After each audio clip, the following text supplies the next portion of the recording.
She woke up at 4 a.m. for 31 days straight. She meal prepped every Sunday. She downloaded the app. She bought the journal with the motivational quote on the cover. She told her sister, her coworker, her gym partner, and 3 people on the internet about her new commitment to discipline. Day 32, she slept until 9. Not because something went wrong. Because nothing went wrong. The motivation just stopped. And when the motivation stopped, she discovered something that nobody in the productivity space, the self-help world, or the inspirational corner of the internet had ever told her directly. Motivation was never discipline. She had been chasing a feeling and calling it a system. And when the feeling left, the system had nothing underneath it. Her name is Claire, and she is not unusual. Claire is the rule, not the exception. Because almost everyone who decides to become more disciplined makes the same foundational error. They treat discipline as something you feel. They wait to feel ready, to feel motivated, to feel like the kind of person who does hard things. And discipline has nothing to do with feeling. Nothing at all. The Stoics knew this. Marcus Aurelius knew this better than almost anyone who has ever lived, because he was the most powerful man in the ancient world, and he had every reason to stop doing hard things. He could have rested, he could have delegated everything, he could have eaten whatever he wanted, slept as late as he liked, avoided every uncomfortable conversation, and surrounded himself entirely with people who told him what he wanted to hear. He chose not to. Every single day he chose not to. And he wrote about that choice in his private journals with an honesty that is still shocking to read 2,000 years later. He wrote about how difficult it was. How often he did not want to get up. How often the comfortable option was right there, and he had to choose against it. He was not naturally disciplined in the way people imagine great Stoics to be. He was a man who built discipline through practice, through philosophy, through the daily, unglamorous work of choosing the hard thing when the easy thing was available. And what he discovered in that process are things that almost no one is telling you.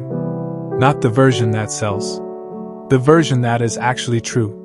Truth 1. Discipline is not about willpower, it is about identity. In 1954, a young man named Roger stood on an athletic track in Oxford, England. He had been told by every credible expert in the world of competitive running that what he was about to attempt was physically impossible. The human body, the experts said, could not run a mile in under 4 minutes.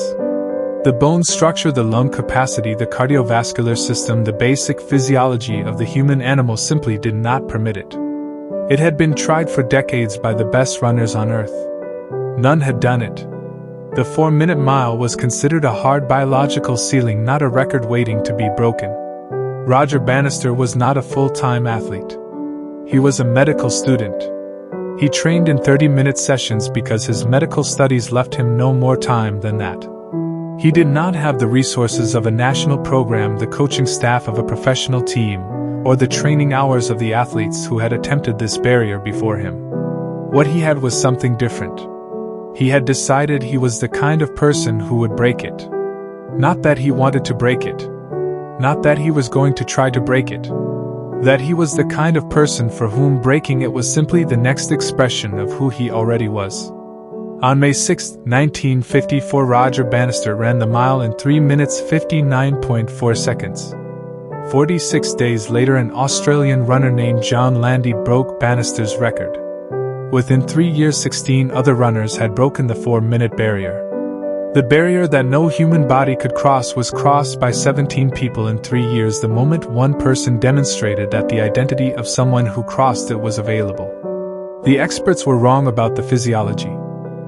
But they were also wrong about something deeper. The barrier was never primarily physical. It was a story about what kind of person could exist. And the moment Bannister decided he was that kind of person, the barrier became permeable. The Stoics understood this at a level most modern discussions of discipline completely miss. Epictetus did not teach discipline as a set of behaviors. He taught it as a declaration of identity. He asked his students not what do you want to do, but who do you intend to be? Because the person who is trying to be disciplined is fighting themselves every single day. They are the person who wants to stay in bed arguing with the part of them that believes they should get up. The person who is disciplined does not have that argument. Because the argument is already settled at the level of identity. They are the kind of person who gets up. Not because they feel like it. Because that is who they are. Marcus Aurelius wrote about this in one of the most direct passages in the Meditations. When you wake up in the morning, he wrote, tell yourself what kind of day you are going to live. Not what you hope will happen, not what you want to feel. What kind of person you are going to be. That declaration made before the resistance arrives, before the comfort beckons, before the feeling of motivation has been tested and found absent, is the actual foundation of discipline.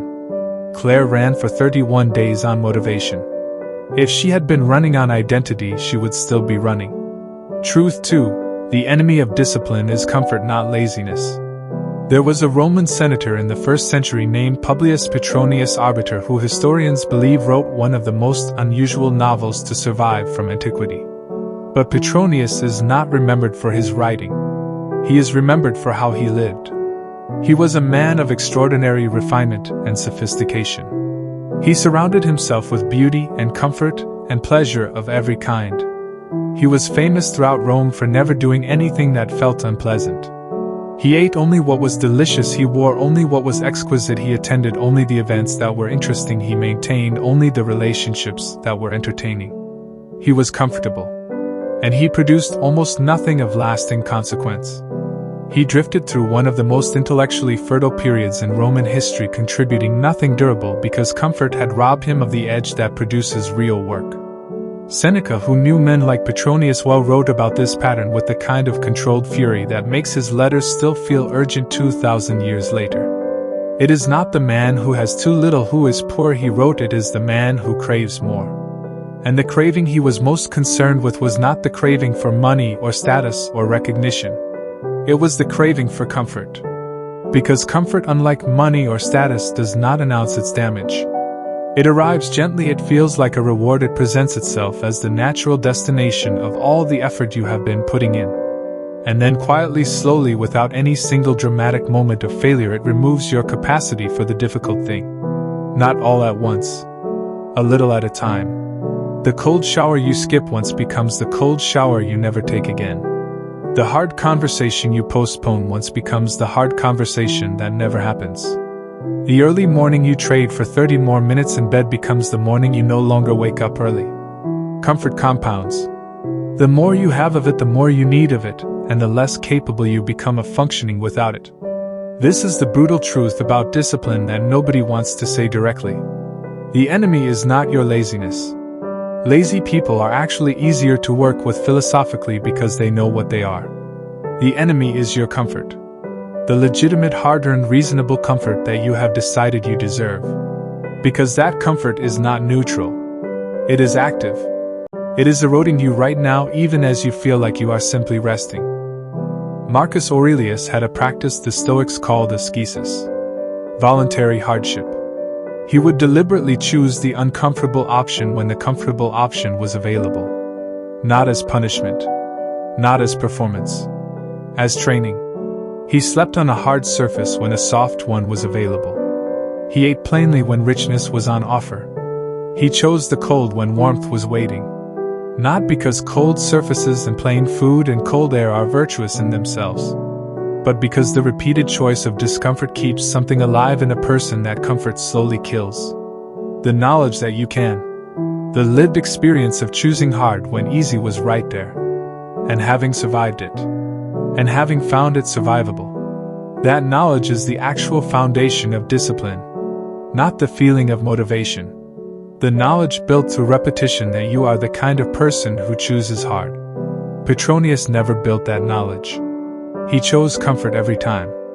And when the moment arrived that required something more, he had nothing to draw on. Truth 3. Discipline requires a philosophy, not a schedule.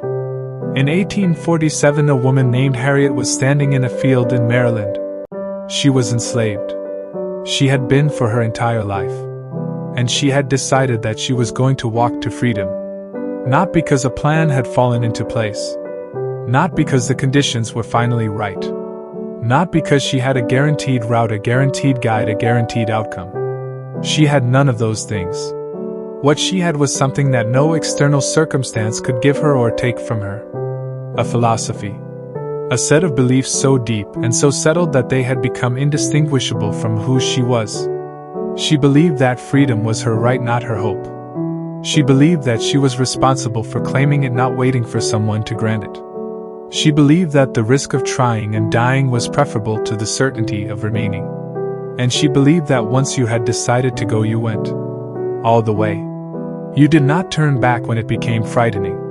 You did not recalibrate when the route became uncertain. You did not negotiate with the part of yourself that wanted to return to what was familiar because familiar was at least survivable. You went. Harriet Tubman walked approximately 90 miles to Philadelphia. She returned to the South 13 times. She freed over 70 people. And she never lost a single one. Not because she had a perfect plan. Because she had a philosophy that was unbreakable. This is what most modern discussions of discipline completely miss. They give you schedules, they give you systems, they give you habit trackers and accountability partners and morning routines, and the perfect sequence of behaviors optimized for maximum output. And all of those things can be useful. But none of them can substitute for what Harriet had. A philosophy. A set of answers to the questions that only arise when the system fails, when the schedule collapses, when the accountability partner is unavailable, when the morning routine is impossible because life has intervened with something the routine did not account for. The questions that only arise in the real moment of difficulty. Why am I doing this? What do I actually believe about who I am? What matters enough to me that I will continue when continuing is genuinely hard? Without answers to those questions, discipline is a schedule. And schedules break. With answers to those questions, discipline is a way of being. And a way of being does not break because the calendar changed. Marcus Aurelius built his entire practice of discipline on philosophy, not schedule. Every morning he returned not to his to-do list but to his values. What do I believe about the good life? What do I believe about my responsibility to the people I serve? What do I believe about how a person of character behaves when the situation is difficult? Those beliefs were the engine. The schedule, the habits, the behaviors were just the expression of the engine. Remove the engine and the behaviors collapse. This is why Claire lost her discipline on day 32. She had built an extraordinary schedule. She had built no philosophy. When the feeling left, she had nothing underneath it. Because she had never answered the harder questions. Not what am I going to do? But why does it matter enough to do when I do not feel like it? Truth 4. Consistency beats intensity every single time. In 1519, a man named Hernando left Cuba with 11 ships, 500 soldiers, and a plan that most of his contemporaries considered insane. He was heading to the coast of what is now Mexico. His goal was the conquest of an empire. He was outnumbered by odds that are genuinely difficult to comprehend. The Aztec Empire at its height had a population of millions. Hernando Cortés had 500 men. Every military strategist of his era would have told him the mission was impossible. But Cortés did something that was not about a single dramatic battle or a burst of extraordinary effort. He moved consistently. Day after day, week after week, month after month. He built alliances, he learned the political landscape, he moved forward, never retreating, never pausing long enough for the momentum to die, never waiting for conditions that were perfect.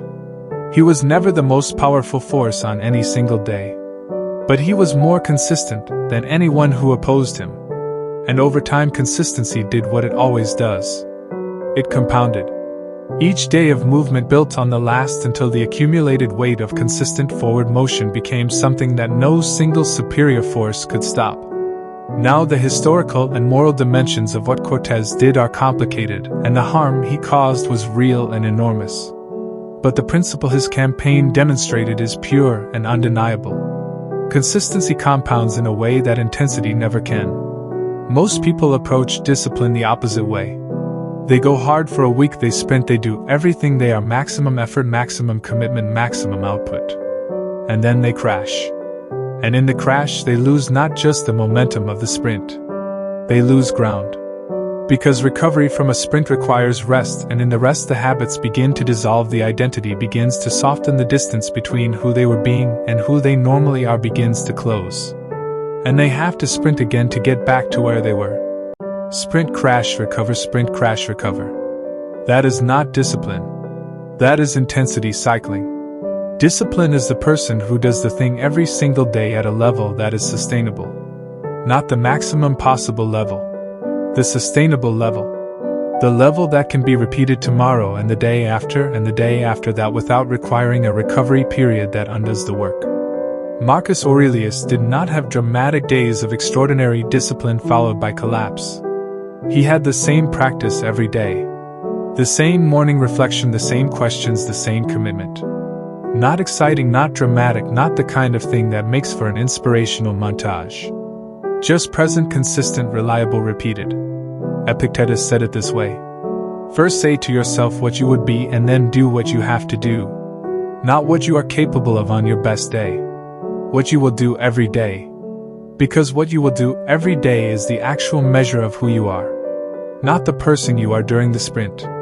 The person you are on day 247 when nothing is new and nothing is exciting and the work is just the work and you do it anyway.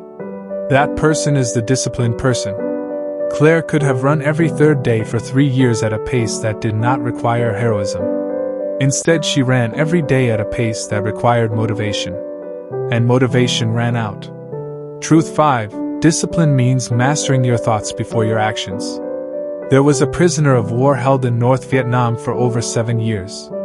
He was a naval aviator named James who was shot down over Hanoi in 1965 and spent the years that followed in conditions of extraordinary deprivation and brutality. He was tortured repeatedly. He was kept in isolation. He had no books, no contact with the outside world, no way to measure time accurately, and no certainty that he would survive.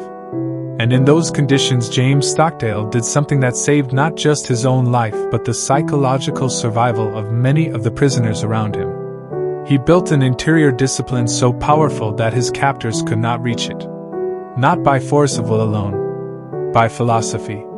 Before his capture, Stockdale had studied Epictetus. He had read the Enchiridion, the small handbook of Stoic practice that Epictetus's students compiled from his teachings.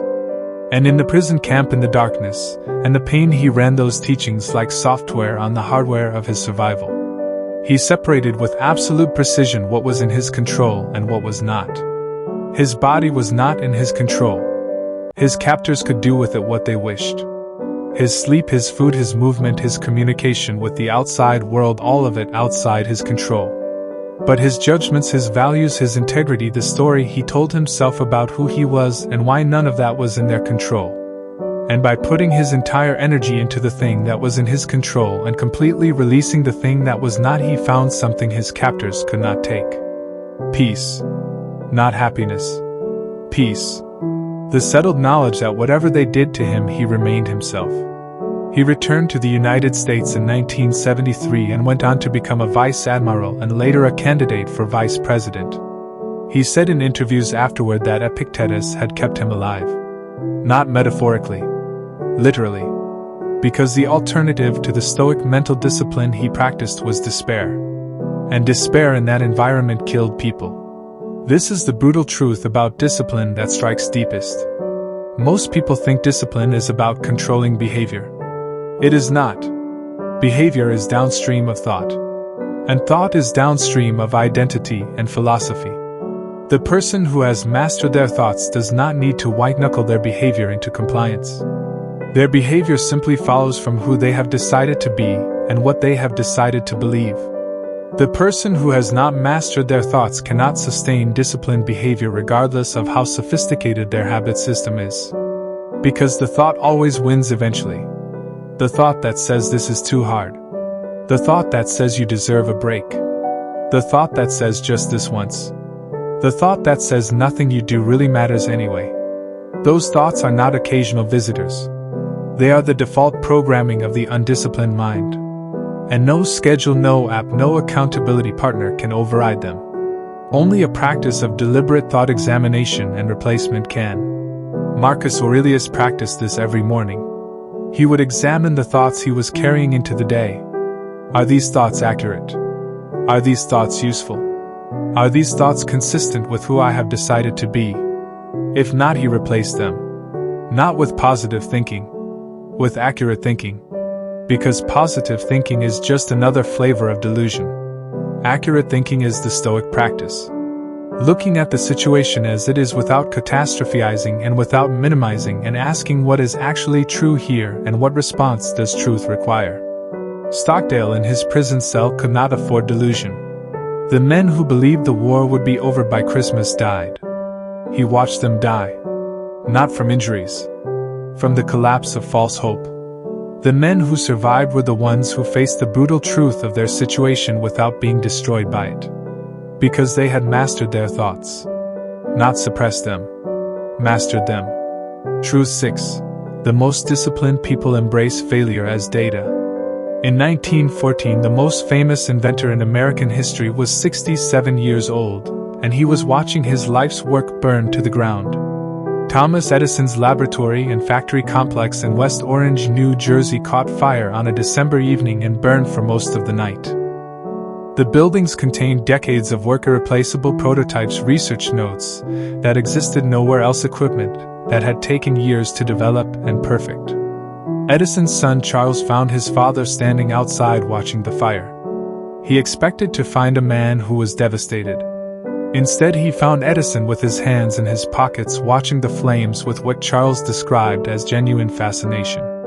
Edison turned to his son and said, "Go get your mother and her friends, they will never see a fire like this again."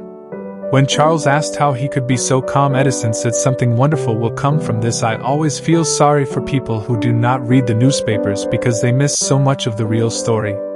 The next morning, Edison was already drawing plans for what would replace what had burned. He rebuilt within 3 weeks. He was producing again within a month. And he later said of that night that losing the laboratory was the greatest thing that could have happened to him. Because it cleared away everything old. Everything he had been maintaining out of habit rather than necessity. Everything that had been taking up space in his operation that newer, better, more elegant solutions had already made obsolete.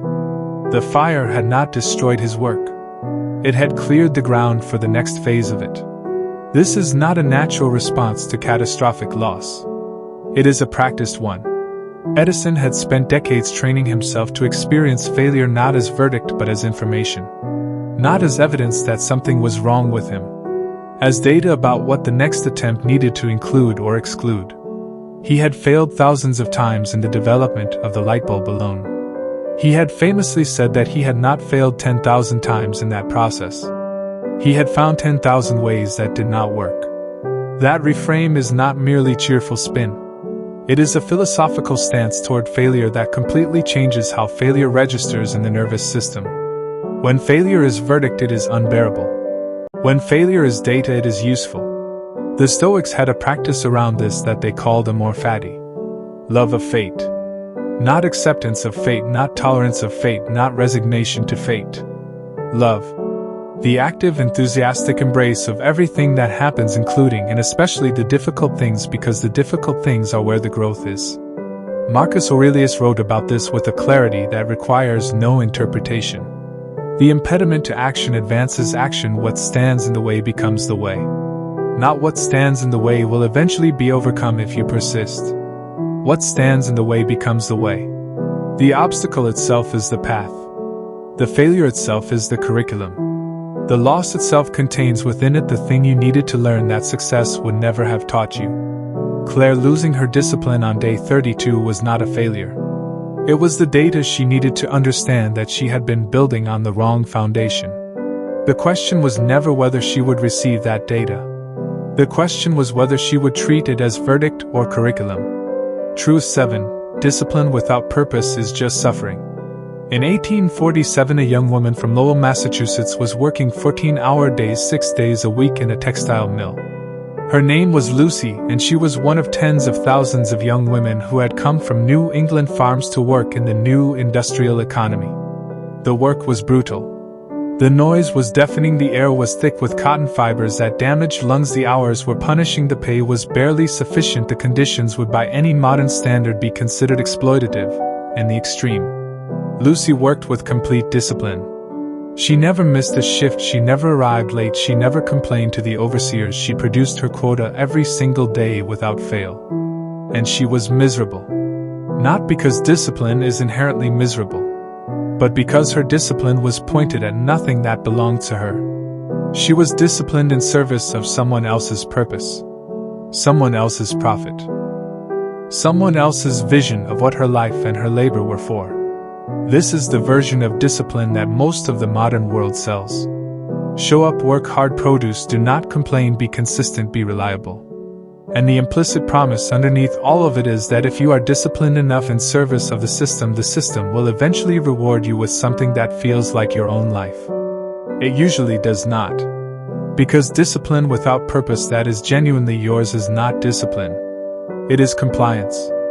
And compliance, however consistent, however externally impressive, however well rewarded, cannot produce the interior life that real discipline is supposed to build. Lucy eventually found her purpose. She became one of the founding organizers of the labor movement in New England. She helped build the Lowell Female Labor Reform Association in 1845 and fought for the 10-hour workday with the same consistency and relentlessness she had previously given to the mill. And she described the difference in her journals with a precision that is remarkable. When I worked for the mill, she wrote, I was disciplined but I was empty. When I worked for ourselves, she wrote, I was disciplined and I was alive. The Stoics made this distinction fundamental to their entire philosophy. They distinguished between preferred indifference, things that are nice to have like wealth, status, comfort, and the actual good which they called virtue. And they argued that discipline aimed only at preferred indifference was ultimately hollow, because it would achieve those things and find that the achievement did not produce what it had promised. Real discipline, the Stoics taught, is always aimed at something that is genuinely yours. Not the career that someone else designed for you. Not the body that the culture decided you should have. Not the wealth that the economic system designated as the measure of your worth. Your purpose. The thing that when you imagine it and work toward it makes the difficulty feel not like suffering but like the price of admission to the life you actually want. Marcus Aurelius was the most powerful man in the ancient world, and his discipline was aimed not at maintaining that power but at deserving it. He practiced philosophy not to appear wise but to become wise. He served Rome not because empire was its own reward but because he genuinely believed it was his responsibility to the people in his care. His discipline was grounded in purpose that belonged entirely to him, which is why it held for 20 years in conditions of extraordinary pressure. Discipline without that grounding breaks. Not always immediately, but it always breaks. Because you cannot sustain the sacrifice of the comfortable thing for very long if what you are sacrificing it for does not feel like yours. Truth 8. The final truth: discipline is a love letter to your future self. In 1963, a man named Nelson was convicted in a South African court and sentenced to life imprisonment. He was 45 years old. He was taken to a small cell on Robben Island where he would spend the next 18 years. He was given hard labor quarrying limestone in conditions designed to break him physically and psychologically. And every single day on that island, Nelson Mandela did something that his captors did not understand and therefore did not try to prevent. He studied. He exercised, he organized, he maintained the same routine every day with a consistency that his fellow prisoners later described as almost eerie in its steadiness. He was not doing this because he expected to be free soon. He did not know if he would ever be free. He was doing it because he had made a decision about who he was going to be regardless of what happened to him. And that decision required the daily practice of being that person. Not performing it for an audience. Being it for himself.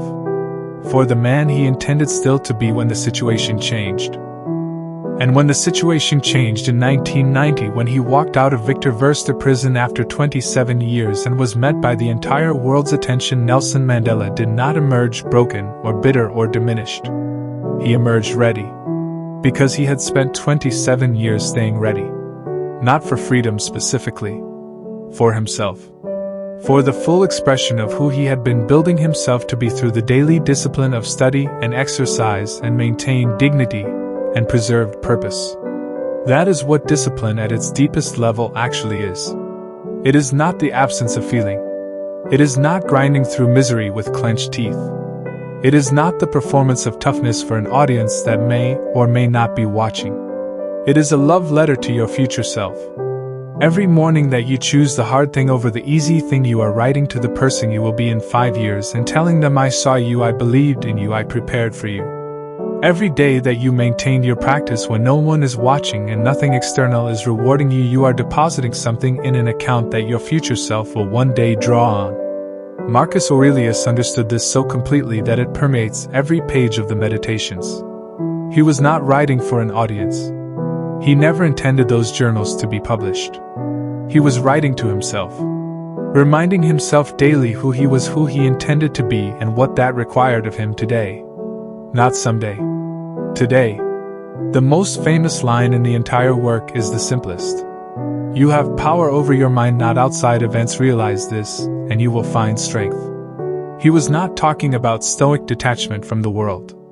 He was talking about the power that accumulates over time in the person who every single day takes full responsibility for the only thing that is actually theirs.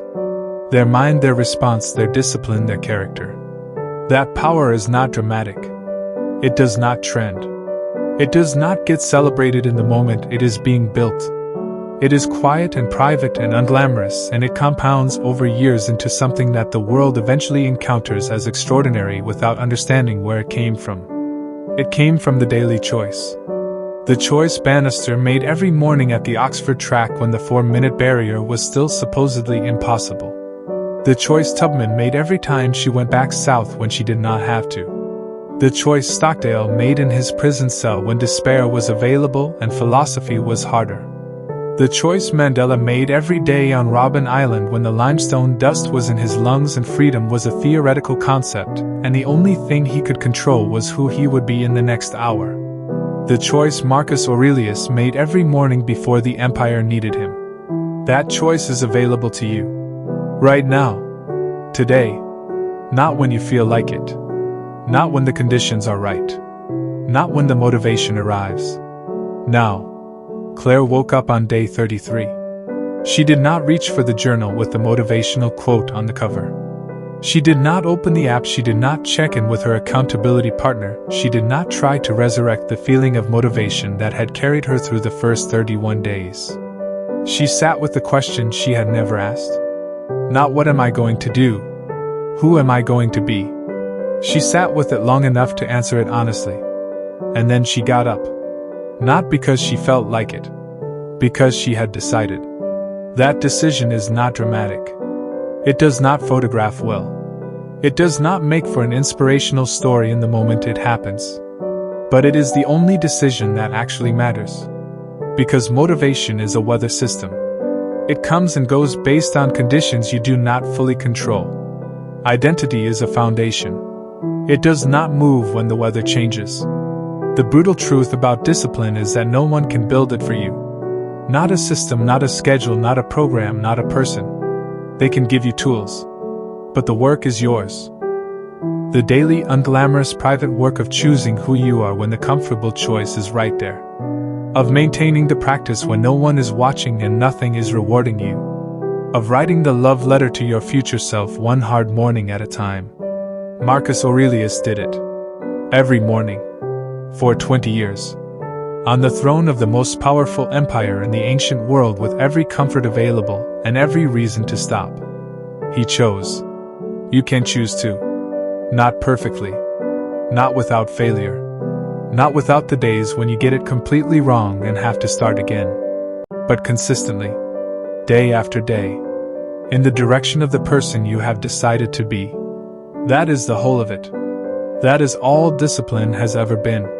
The daily choice. Make it. Please subscribe for more.